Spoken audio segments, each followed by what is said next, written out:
Hey, sports fans, it's Larry Eder with RunBlogRun. You're on your favorite program, Socialing the Distance, and we've got a treat today.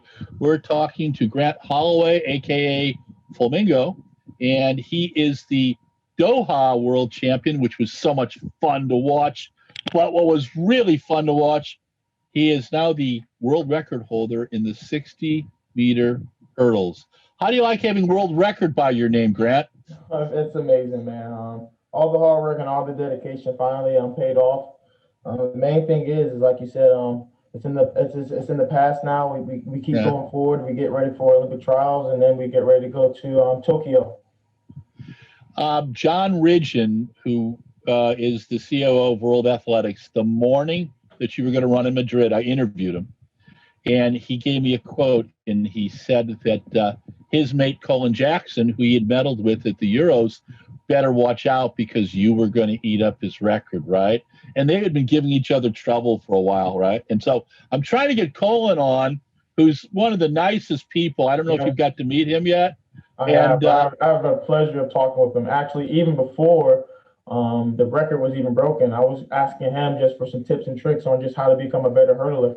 Cool. And I'm sure we all was able to watch the documentary, The Last Dance. But I was Kobe Bryant just going up to Michael Jordan like, hey, how do I be great? And Colin Jackson has had so much success on the 60 meters and the 110s. It's like, okay, why not ask someone who has had that great success? I think it's one of the things I like about you. You ask people things, but you also seem to have a lot of fun. Are you enjoying your career right now? Are you having a good time with things? Yeah, I'm having such an awesome time with it. I think when I first came out, I was taking it as a job. Yeah. That's not how Grant Holloway operates. That's not how I was operating in college. Everything I do is based off of faith, family, and friends. The three F's. But like literally coming into the sport, I was putting a lot of pressure on myself. Now it's just you put the hard work in and you're having fun. I was actually able to do an interview a couple weeks ago, and someone asked me if you weren't making nearly as much money as you're making now, would you take the minimum wage of wherever it is, Florida, Virginia, from my hometown? Would you take the $15 an hour, the $7 an hour, and still do the sport? I said absolutely, because that's just how much love and respect I have for it. Cool. I want to take you back to Doha. That final was insane. People were falling around you. I mean, it was like I think Call of Duty helped you with that. Did you know what was going on? Did you know who was falling down around you in that, or was it moving too quick and you were staying really focused? I think I was staying more focused. Of course, hurdlers have peripheral vision. So I saw Omar starting to come. But on my right side, I think they said Sergey was on my right, and Orlando Ortega and everybody else was to the left. But I didn't see nobody. So usually at that point it's stay away, stay away, stay away, stay away, stay away from the hurdle so you don't get close, stay away. Omar started to gain, and the next thing you know, he disappeared. So I thought he either hit a hurdle. I just surged through the finish line. I knew I had won. But no, I didn't have no intentions of worrying about who was around me, what was going on. The main focus is just to stay focused on my lane, my space, take care of my 51 steps in between each hurdle, and take care of 10 barriers and get to the finish line before anybody else could. When you started the indoor season this year, you were at that first Atlanta meet, and I watched you in the heat, and you went 7:38, and I'm kind of going, God, everybody else is using this to kind of open up and kind of as a rust buster. And then you made this comment that, yeah, Coach and I have been working. I think I got my first hurdle down.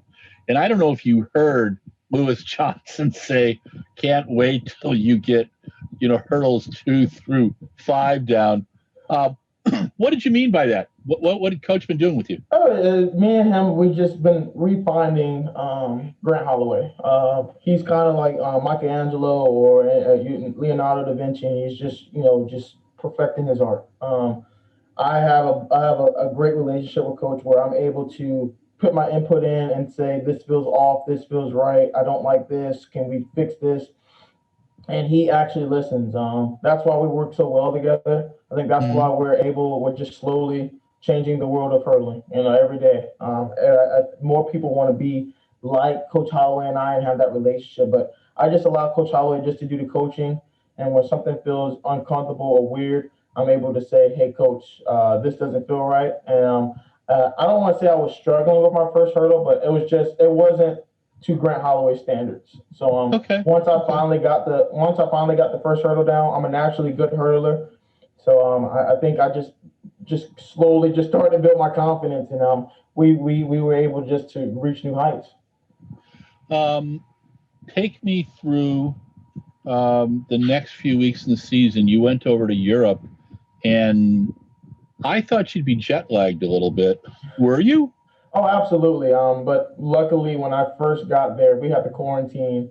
We, as in my agent and I, we had to Yeah. quarantine Levine, however you pronounce it. We had to quarantine there in France. So then after that, I had 7 days of quarantining. By the time I got on the track, you've been all we had to do there was just work out, eat, sleep, work out, eat, sleep. So we did that so much when it was time to get on the track. I think everything just let out. You've been cooped up so long, and then when you Sure. finally get to go against some competition and have some fun, you're able to do it. Now, your manager's John Regis, is that correct? Correct. John's a good guy. He gets Very me to good guy. laugh. Oh my God, he's got the best sense of humor, and I just love to mess with him. And I embarrass him by saying I've got pictures of you in a 200 indoors, man. And he just looks at me and he goes, "Larry, no." So yeah, but he's. What does he tell you about competing in Europe? Did he give you any Oh man, advice? he's an awesome agent. Like you said, he's blessed me. He's given me opportunities that I never thought I would have. Him and his agency, they've been blessing my life.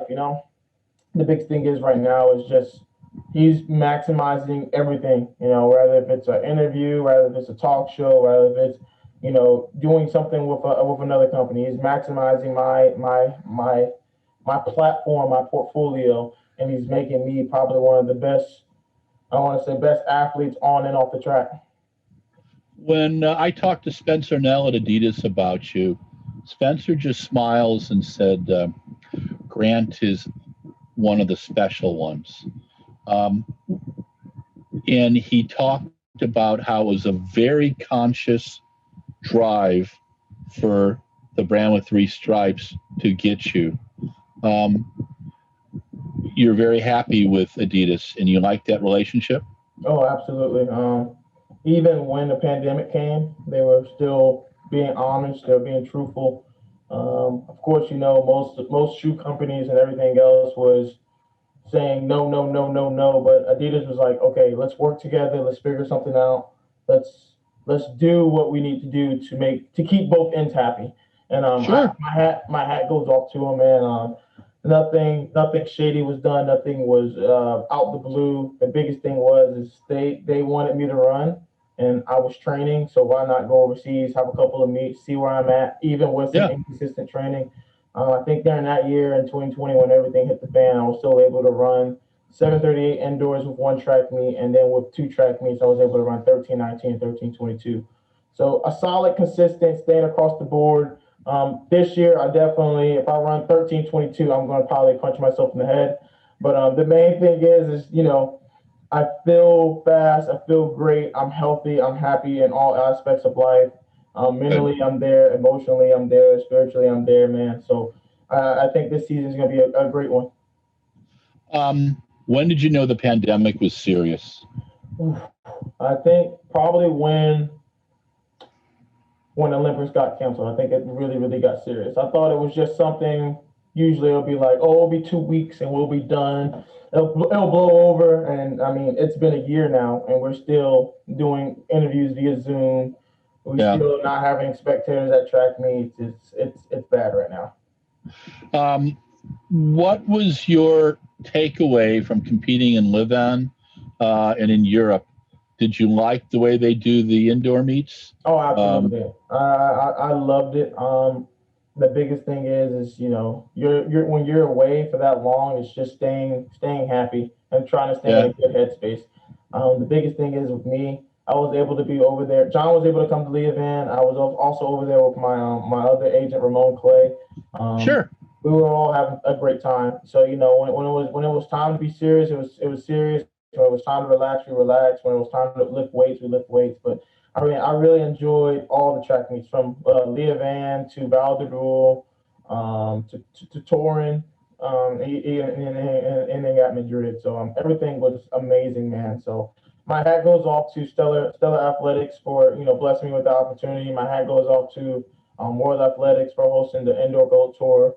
My hat goes off to all the meet directors that were having me, show up there.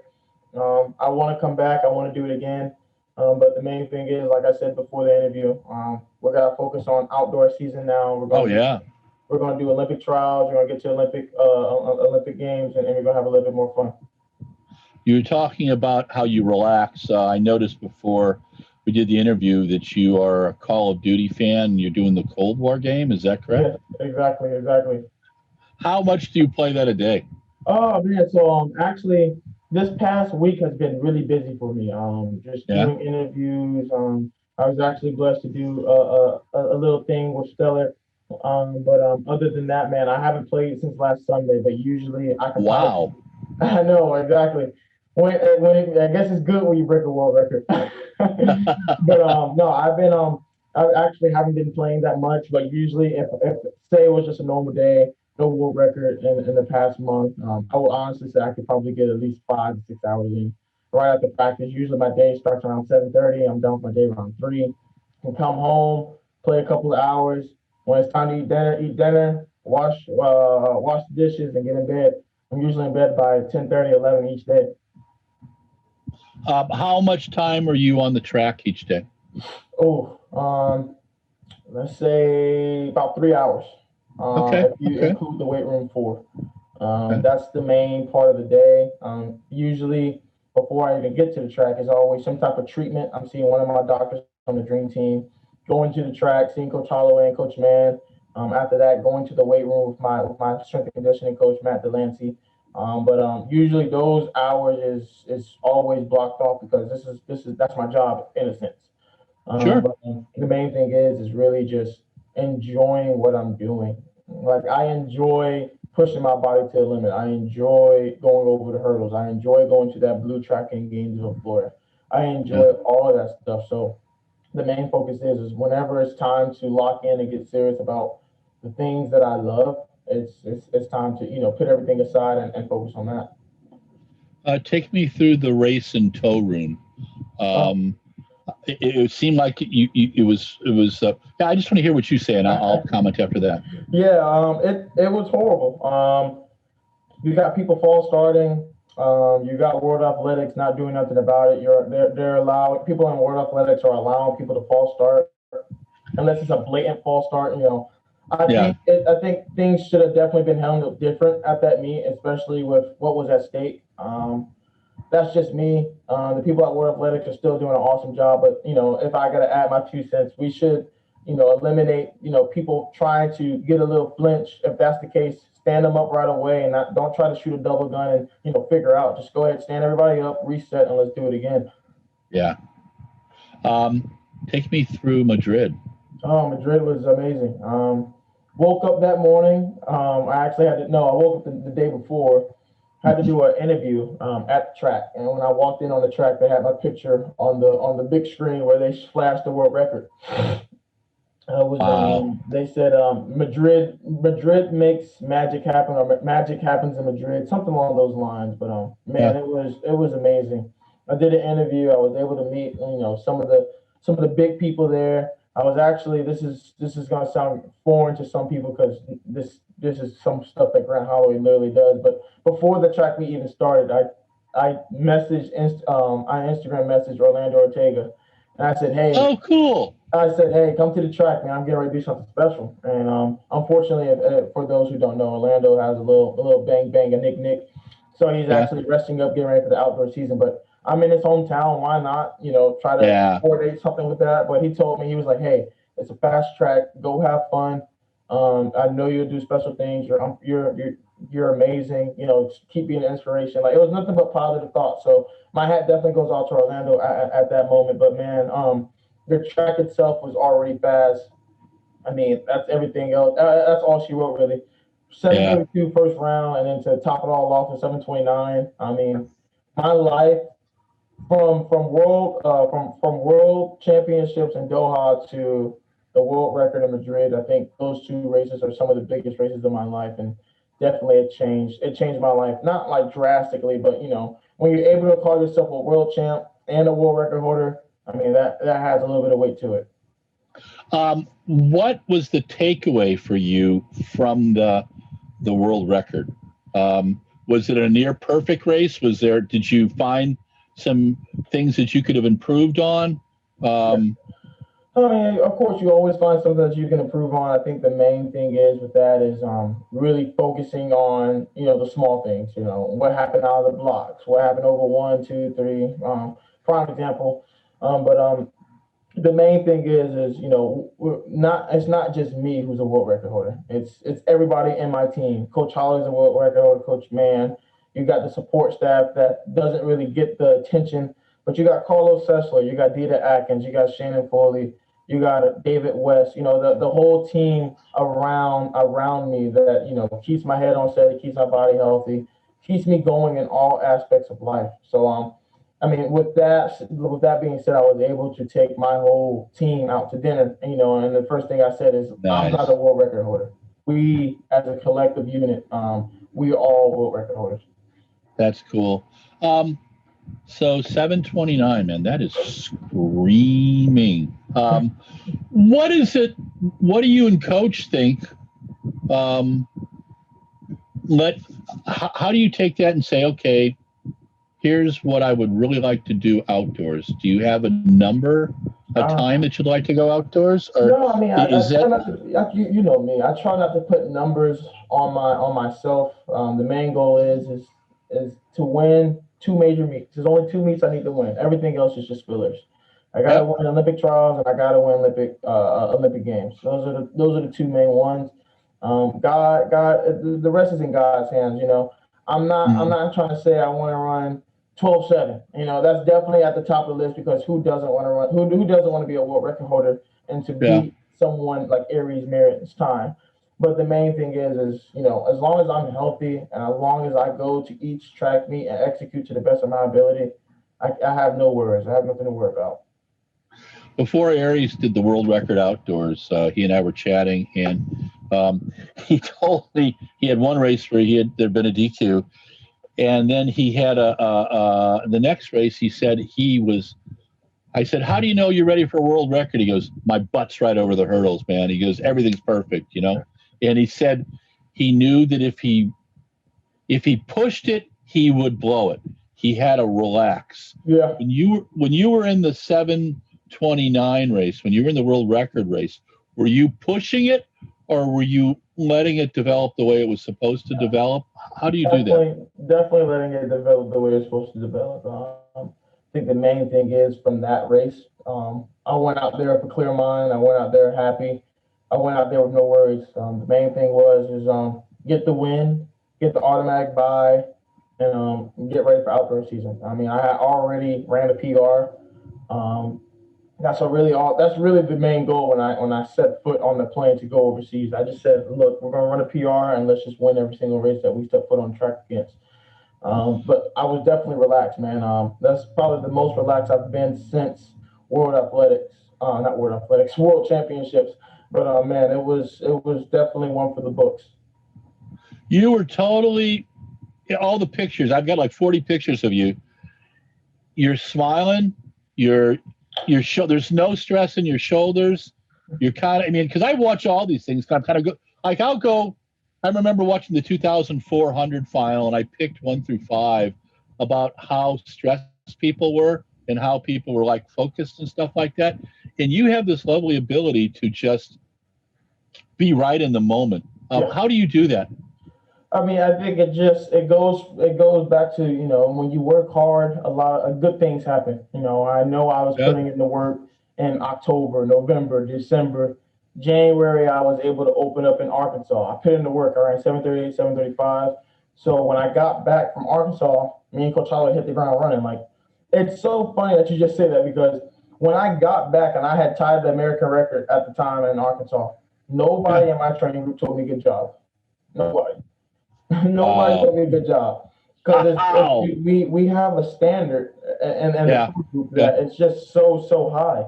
And Uh, I actually, one of my good friends, he said, I'm not going to tell you good job until you break the world record. So I was like, okay, let's do it then. Game on. So, yeah. but it's Yeah. just when you're relaxed and you put the work in, you're having fun, you have no worries or anything to be worried about. Everything else works itself out, man. Okay. Coach gives you some pretty serious workouts. There's got to be a workout that tells you you're fit, but you absolutely go, gosh, I don't want to do this. Yeah, Can you? it's Can you? definitely it's either two 450s, three 350s, or four 300s. It's usually a Friday Wow. workout. About time. Like once you finish, you can say, okay, I need a little bit more time, or you're like, okay, I'm there. Yeah. We've been doing mile runs on Wednesdays. Like we've been doing a lot of stuff just to, get ready for this outdoor season because we know it's going to be not a long one, but we know it's going to be one of the ones where we like, okay, we got to make sure we maintain our fitness for a very long time. And Mm, man, like I've been running and running and running. I feel really, really good. I think I'm in a great spot. I don't think I missed a beat ever since I came back here. The mm, main goal is like you said, stay healthy until the end of the season. yeah. Have you and John and Ramon put together a bit of a racing schedule yet that you can talk to us about, or is it a little Uh, premature? No, we don't know a schedule at all. As you know, Okay. most colleges are now allowing pros to show up at track meets because of COVID restrictions and stuff. Yeah. So the Yeah. main goal is just let Ramon do their job, let them talk to the Yeah. meet directors, let them whoever they got to talk to, let them talk to. My job is just to make sure I stay ready so I don't have to get ready. I work That's out cool. Monday through Friday. I have fun with it. I go to the weight room Monday. Well, really, I go to the weight room Monday, Tuesday, Thursday, Friday. So I know I'm fit. I know I'm strong. So when they say, hey, we got to go to, I don't know, let's say we got to go to Iowa or Illinois or Michigan, I know I'm Yeah. ready to do any of those track meets. If you were talking to a room full of high school kids, what would you tell them is the biggest mistake high hurdlers make The when they're biggest starting mistake up? our hurdlers make is comparing themselves to others. I mean, I made the mistake. Hmm? I know I hurdled nowhere near like Aries Merritt, but yet I always wanted to hurdle like Aries Merritt. Perfect your craft. Don't get me wrong. It's good to watch film. I watch Alan Johnson, Lou Zhang, David Oliver, Sure. Aries. Yeah. The list can go on and on and on. Don't be afraid to watch film.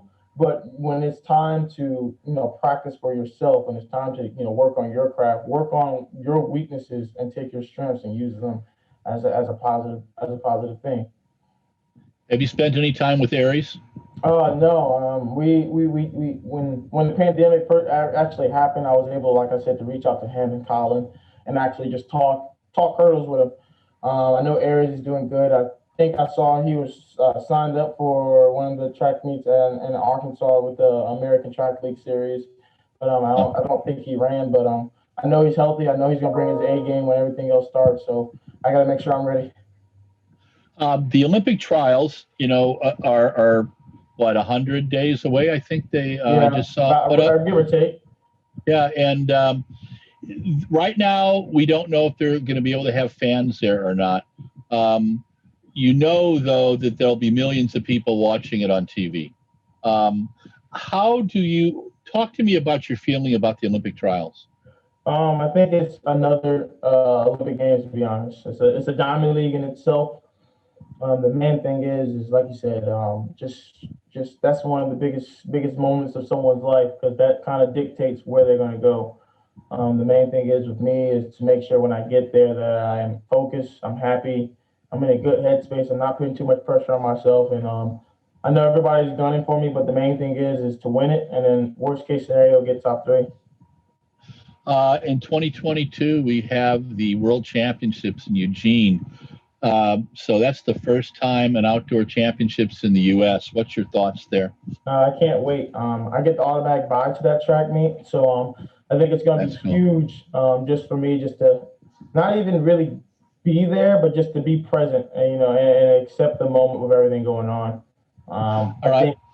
I think when that season comes, I think I'll start thinking about it a little bit more. But the main focus is right now is definitely outdoor Olympic trials is the next big goal on my list.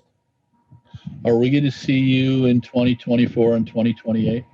Oh, absolutely. As long as the Good. body is able to hold that long, Yeah. I'm great. What's the key to being a great hurdler? Perfecting your craft, figuring out what makes you click, what makes you focus, what makes you what helps you execute. It's different for everybody. For me personally, my start is very valuable. I have a really quick start. The next biggest thing for me is just finding that rhythm in between each hurdle, and just sticking with it, sticking with it until you get to the last hurdle. The main thing is now is just staying healthy. I think that's really the big key. One of the biggest keys as well is stay healthy, because hurdles can be a very grueling event. But the main focus is just do what you got to do, and everything else will take care of itself. I'm going to give you the names of 5 hurdlers. You're allowed up to 5 words to describe them. Okay. Okay.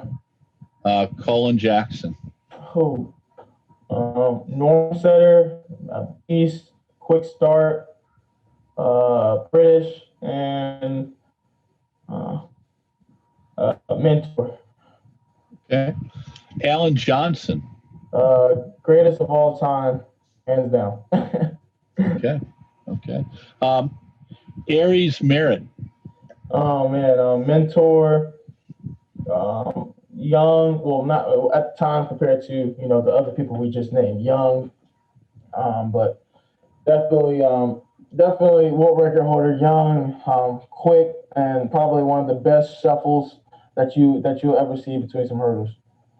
Orlando Ortega. Friend, foe, enemy. I mean, the list technician. The list goes on and on with him as well. Okay. Let me just think if I can throw somebody. David Oliver. They are to me, my hero, my mentor. 1289.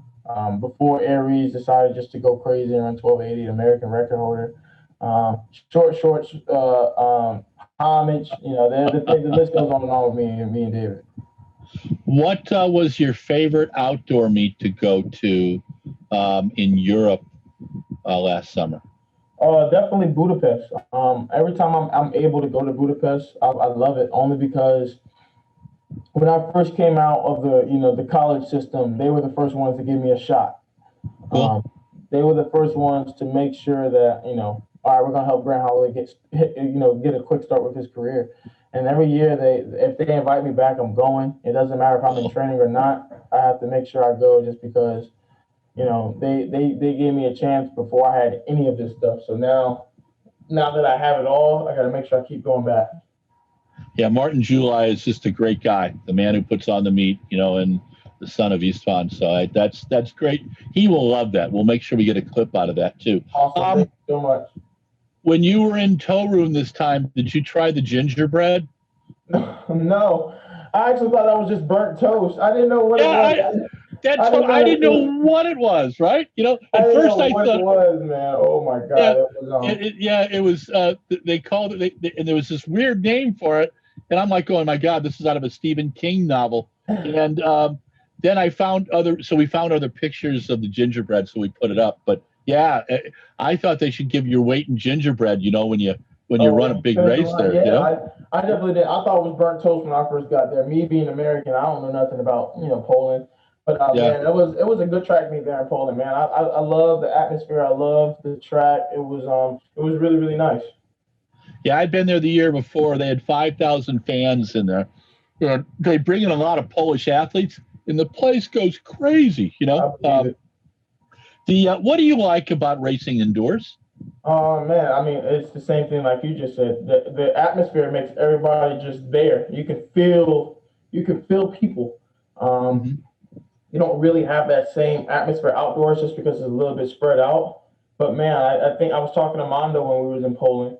He said when he was able to break the world record, he can actually feel the roars of the crowd. And don't get me wrong, I'm blessed and I'm happy that I ran what I did in Madrid. But I think if that place was packed like it was in Poland or any other track Yeah. meets, I think I would definitely ran faster. That was What? with spectators. Oh yeah. What? When you're in Gainesville and you're competing, are those your people? Do they really get into it and Uh, encourage you, or? yeah, they love me. I'm the youngest one in the group. So they definitely I have the little brother vibe. But right now, man, it's just one of the things where they just want the best for me. I'm able to train with a veteran, Andrew Riley, from Jamaica. I'm able to train with him, and also Eddie Lovett's here, another Florida Gator great. But Yeah. both of them just push me to the limit, and they always just try to push a little bit of wisdom on me every now and then. Would you still be amenable to doing the 4x1 and the 4x4? Hey, well, my coach is the Olympic coach, so if Coach Holloway needs me, he knows where to find me. Okay, cool. Do you like the 4x4? Yeah, I love it. I mean, I train as a 400 runner to this Yeah. day. The main thing is I was trained as a 400 runner then just for 4x4s and on the relays, but I mean it always worked. So Coach Holloway and I just said let's not switch up anything. Let's just keep the same training plan, same training regimen, and that's where we are now. Did you ever do the 400 hurdles? No, I never did the 400 hurdles, man. I think once we do what we have to do in the 110, I think we'll be able to dibble and dab in other events. If you weren't doing the 110 hurdles, what event would you like to try? Oh, what I like to try, probably the 100. Okay, okay. What's your best 100? What's your PB at 100 meters? I haven't ran it since high school, so I think it's like 1069 or something like that. Wow. Um, how old were you when you first tried the high hurdles? Well, I think wherever high school is, so what, Okay. Freshman, 14, 15, 15? 15, 15, Okay, 16? okay. Um, what what did your parents tell you after the world record? Um, Mom was definitely starstruck, very happy, very, very positive. The main thing is with my dad, he said, "Hey, you did a one hell of a job today. Back to work tomorrow." Yeah. Yeah, I got to meet your folks, I believe, in Doha, Yep. and they were really a kick. And your dad asked me, "Well, how did he do in the interview?" And I thought he was great. And it was your pop in the military? Yes, 22 years, Commander in Chief Officer in the Navy. Wow, that's awesome. That's really cool. That's what I thought. I hadn't put my notes down about that, but it just my family's military, so I kind of picked it out, but I just wanted to double check. How did Coach Holloway, or how did Coach recruit you? Was he the guy Um, who recruited you? yeah, he definitely recruited me. I was actually being recruited by Florida football at the time, and Wow. he was having ins and out discussions with them. Long story short, Florida football didn't want me, so Coach Holloway said, "Good," because I didn't want him doing football anyway. And Yeah. I mean, as you clearly can see, I didn't play football. I was actually originally committed to University of Georgia to play football, and now I'm strictly track. The if you were in charge of track and field for a day, okay, so you're Sebco for a day, what would you change in the sport of track and field? Um, that's a very hard question. I kind of will see what the people want to see. I'm real big on giving the people what they want. Let everybody vote, and whatever they want to change, they can change. If they want to change the relay zones, they can change the relay zones. If they want to change the 100 to 90 meters, it doesn't matter. Whatever they want to do. I think back then it was what, a 220 and a 440. If they Yeah, want to go yeah. back to that, we'll vote on that and see if they want to go back to that. But I really like track and field right now. To me, everything is I like it. I Good, just good. think there's always a little something that someone can say, oh, I don't like this or I don't like this. But for me, from hurdles to traveling to competition to drug testing. If you really want to get nitty gritty, the drug testing here with USADA, I like everything. I think it's a fair shot. I think it's a fair game for everything going on in the world. Cool. Main thing is just to make sure that the athlete's being responsible with whatever's going on. What let's see. So I know you like Call of Duty, Cold War. Could we do a track and field game that could be cool? Yeah, I mean, you can tell a whole bunch of track and field players to get on Call of Duty Cold War. You can probably stream it 6v6, and let the best team win. That would be cool. That would be awesome. I like that. I think you're onto something. I think you should actually try that. I like that. I think I'll talk to Michael and see. I love what you do on social media. People razz you a little bit, and you have so much fun with it. What do you like about social media? I just try to be myself. Instagram is kind of hard to actually show your true colors because it is pictures. But on Twitter, I mean, if I see something I want to comment on, I'm gonna comment. It doesn't matter if I'm cursing. It doesn't matter if it's negative or positive. I'm gonna be me. If you don't like it, there's this thing called a mute button, and if you really don't like it, there's something called a block button. So you pick your poison. You figure out which one you want to do, and everything else works out itself, man. I really enjoy it so much. But the main thing is just trying to be uplifting with the community, trying to be positive, and finding ways just to, boost somebody's spirits. What was the first sense? This is probably one of my last questions. You've survived 40 minutes with me, Grant, so thank you again. What was the overwhelming feeling you had after setting the world record? What hit you first? Honestly, none of it has hit me. I haven't really had the time to do like a big workout or have that moment to myself because I've been sharing it, with so many people. But I think the biggest thing is just the fact that many people said, "Oh, you can't do it. You're not fast enough." Blah blah blah blah. Colin Jackson was the best ever indoor. Stuff like that. But for me to surpass that, and for me to prove those people wrong, I think that was the biggest thing.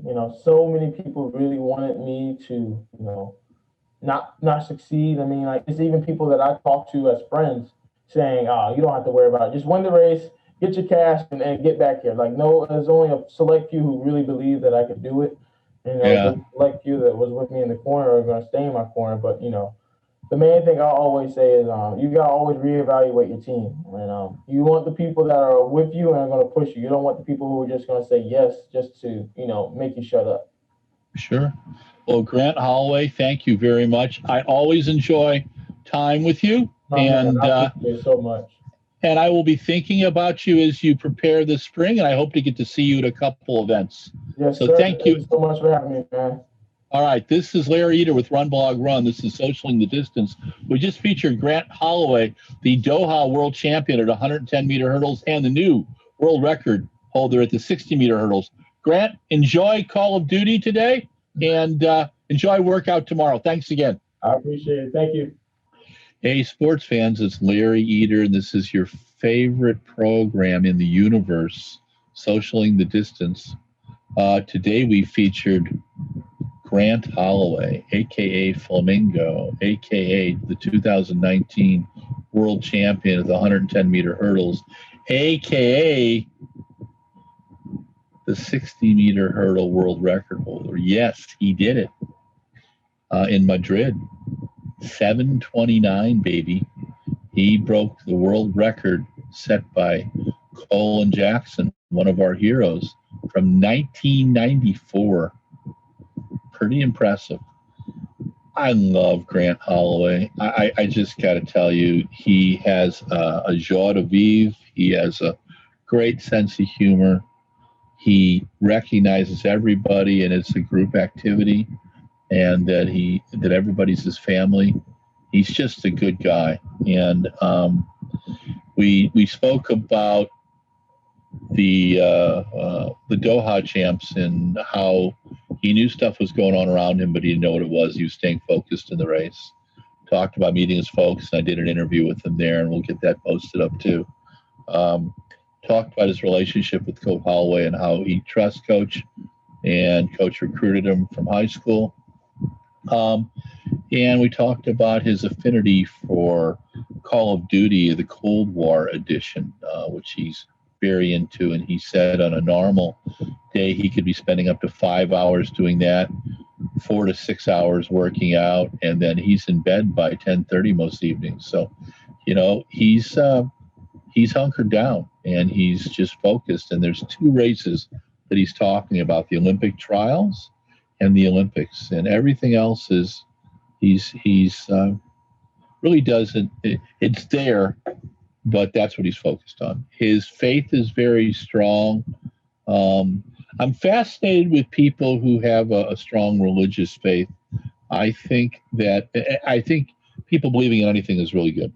Um, I respect people with a genuine religious belief, and far be it from me to nudge it. But Grant's is there, and it's part of him, and I like seeing that. Um, yeah, and I like seeing that as something that's real. Um, that's probably the overall impression you get with Grant Holloway when you talk with him. I remember just meeting him in Doha, and Spencer Nell, who's the global bigwig for Adidas in sports marketing in athletics, he and I were talking, and he made it very clear that he had been wanting to bring Grant into the Adidas family for a long time, and that he just said to me, Larry, he's someone really special. And Spencer and I have a fun relationship. We like to give each other a little bit of trouble. Very seldom very serious. So when Spencer is rather serious about something, I don't play around. I take it that way. And he was spot on Grant. Grant has one of the best starts I've seen by anybody. And traditionally, a lot of American sprinters have terrible starts. And he's a sprinter hurdler. Grant has run the 4x1, the 4x4. He's long jumped. He's would like to do the 100. He's run the 200. He could obviously race the 400. But he said that once he's done what he wants to do in the 110 hurdles, he's going to look at some other events. And that would be a lot of fun to see. Will we see him in a relay? Will we see him? I think there's a very good chance of seeing him in the 4x4, especially with his coach being the Olympic coach. I think that having him in the 4x1 could be problematic just with where everything's at.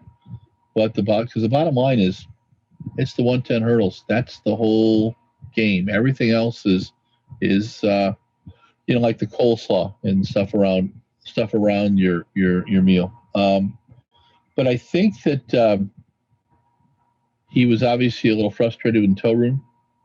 Loved Madrid. Madrid's a great little track. It only seats about 2,500 people. And when I went there in 2019, I immediately fell in love with it because it's a very intimate facility. So I think it's something that could be a big deal.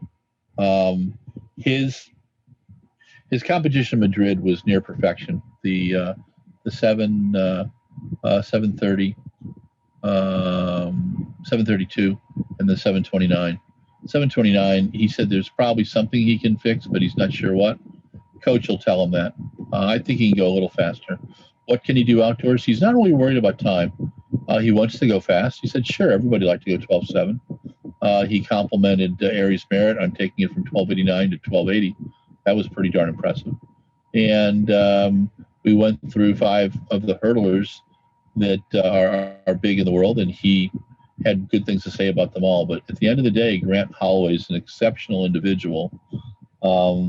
Has the love of his family, his training partners, his coach, his support team, his sponsors, has a huge group of fans, and he knows he's got a big day ahead of him, a couple big days, the U.S. Olympic trials and the Olympics. And we want to be there for both and see him in 2024 and 2028 if the body's holding up. But thanks, Grant Holloway. You made me smile today. And you're so much fun. And our producer, Mike Deering, just enjoyed you and will probably be challenging in a Call of Duty Cold War game, too. So this is Larry Eder with RunBlogRun. You're featuring your favorite program, Socially the Distance. Today we had Grant Holloway, a.k.a.